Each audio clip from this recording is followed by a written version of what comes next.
इतना हड़बड़ा के उठी थी, ये सोचते हुए कि देर हो गई है और सब ना जाने क्या सोचेंगे।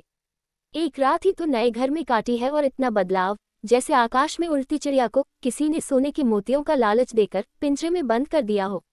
शुरू के कुछ दिन तो यूं ही गुजर गए। हम घूमने बाहर चले गए। जब वापस आए तो सासू माँ की आंखों में खुशी तो थी, लेकिन बस अपने बेटे के लिए ही दिखी मुझे। सोचा, शायद नया नया रिश्ता है, एक दूसरे को समझते देर लगेगी, लेकिन समय ने जल्दी ही एहसास करा दिया कि मैं यहाँ बहू हूँ। जैसे चाहूँ वैसे नहीं रह सकती। कुछ कायदा मर्यादा हैं जिनका पालन मुझे करना होगा। धीरे धीरे बात करना, धीरे से हंसना, सबके खाने के बाद खाना, ये सब आदतें जैसे अपने आप ही आ गईं। घर में माँ से भी कभी कभी ही बात होती थी। धीरे धीरे पीहर की याद सताने लगी। ससुराल में पूछा तो कहा गया अभी नहीं, कुछ दिन बाद। जिस पति ने कुछ दिन पहले ही मेरे माता पिता से ये कहा था कि पास ही तो है, कभी भी आ जाएगी, उनके भी सुर बदले हुए थे। अब धीरे धीरे समझ आ रहा था कि शादी कोई खेल नहीं।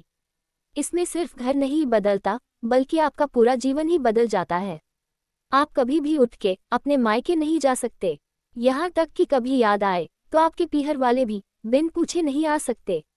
मायके का वो अलहड़पन, वो बेबाक हंसना, वो झूठे मुंह रसोई में कुछ भी छू लेना, जब मन चाहे तब उठना, सोना, नहाना, सब बस अब यादें ही रह जाती हैं। अब मुझे समझ आने लगा था कि क्यों विदाई के समय सब मुझे गले लगा कर रो रहे थे। असल में मुझसे दूर होने का एहसास तो उन्हें हो ही रहा था, लेकिन एक और बात थी जो उन्हें अंदर ही अंदर परेशान कर रही थी कि जिस सच से उन्होंने मुझे इतने साल दूर रखा, अब वो मेरे सामने आ ही जाएगा। पापा का ये झूठ कि मैं उनकी बेटी नहीं बेटा हूँ, अब और दिन नहीं छुप पाएगा। उनकी सबसे बड़ी चिंता ये थी, अब उनका ये बेटा, जिसे कभी बेटी होने का एहसास ही नहीं कराया था, जीवन के इतने बड़े सच को कैसे स्वीकार करेगा।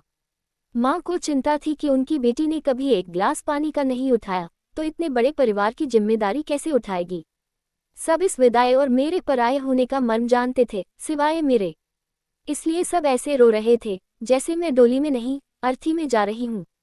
आज मुझे समझ आया कि उनका रोना गलत नहीं था। हमारे समाज का नियम ही ये है, एक बार बेटी डोली में विदा हुई तो फिर वो बस मेहमान ही होती है। फिर कोई चाहे कितना ही क्यों न कह ले कि ये घर आज भी उसका है। सच तो ये है कि अब वो कभी भी यूं ही अपने उस घर, जिसे मायका कहते हैं, नहीं आ सकती। आपको ये अटारंगी कहानी कैसी लगी ये कमेंट में जरूर बताना। लाइक शेयर सब्सक्राइब करना मत भूलना।